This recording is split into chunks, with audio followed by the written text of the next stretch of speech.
është në të njëjtën kohë edhe një vlerësim i kësaj pune. Përpara pak kohe doli një anketë për nivelin e mbështetjes Bashkimit Evropian brenda Bashkimit Evropian nga ana e popujve që përbëjnë familjen Evropiane, një anketë e cila publikohet qysh prej vitit 1983. Dhe qysh prej vitit 1983, Bashkimi Evropian nuk ka qenë më popullor brenda perimetrit vetë në këndvështrimin e popujve të vetë, se sa aktualisht. Është një ndryshim dramatik i këndvështrimit popullor në Bashkimin Evropian,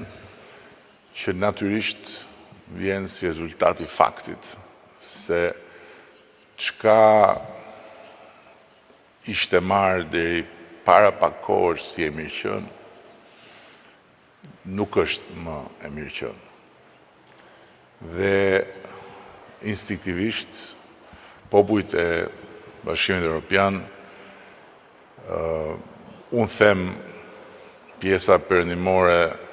e përgdhelur nga fakti se për e të parë në histori, një gjenerat e tërë nuk ka parë një luftë,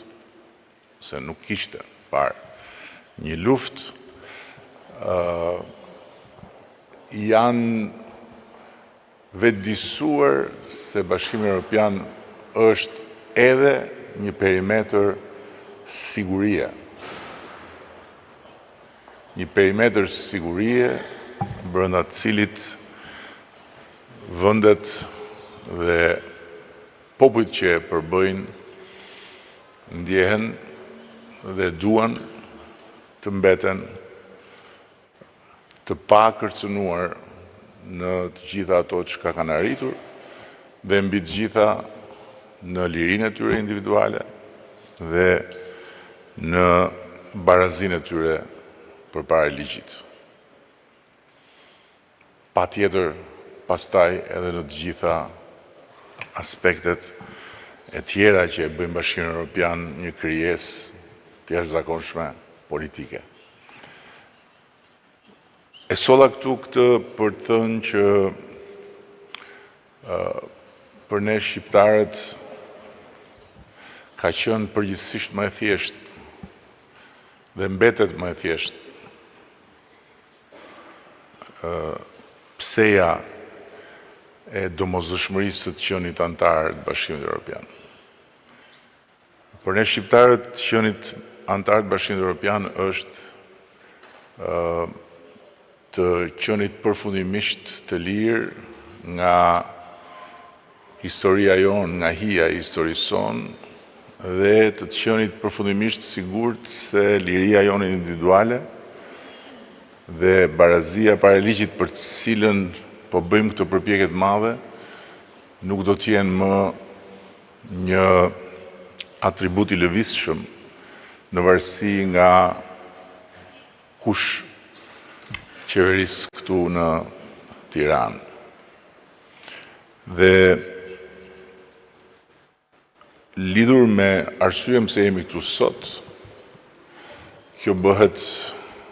edhe më i qartë, besoj unë, në këtë sfond ku jeton dhe merr frymë aktualisht Bashkimi Evropian. Qysh prej nisjes së punës komisionit, e cila kujtoj se u shoqërua me konfuzion, me mosbesim, me teori konspiracioni, të cilat fatkeqësisht prekën edhe miqt përfaqësues të komunitetit demokratik këtu në Tiranë. Është shumë interesant se si Tirana, Shqipëria ka kapacitetin të infektoj miqtë që vinë nga vende shumë më të ftohta me atë sharmin edhe me shijen e tashathemeve. Dhe kjo bëri që komisioni të hyjë në një fazë ku nga një anë ne besonim shumë dhe sot është e qartë besoj në dobinë e tij, eksaktësisht në funksion të një fjale që Valentina e përmendi në adresimin e saj, që është fjala konsolidim. Konsolidim i të gjithë këtij procesi dhe i gjithë këtij progresit bërë në funksion të antikorrupsionit dhe të sundimit ligjit. Përmes mbi të gjitha mirëqeverisjes në tërësi. Dhe qysh prej 27 majit, kur komisioni ka nisur punën, ne sot jemi në një nivel tjetër, kemi hapur zyrtarisht 2 grup kapituj të negociatave, kemi ambicien të hapim të tjerë në vijim dhe jemi pozicionuar më mirë se asnjëherë në të gjitha renditjet evropiane në fushën e mirëqeverisjes dhe të antikorrupsionit. U përbënd këtu nga zëvendës sekretari i përgjithshëm i Këshillit të Evropës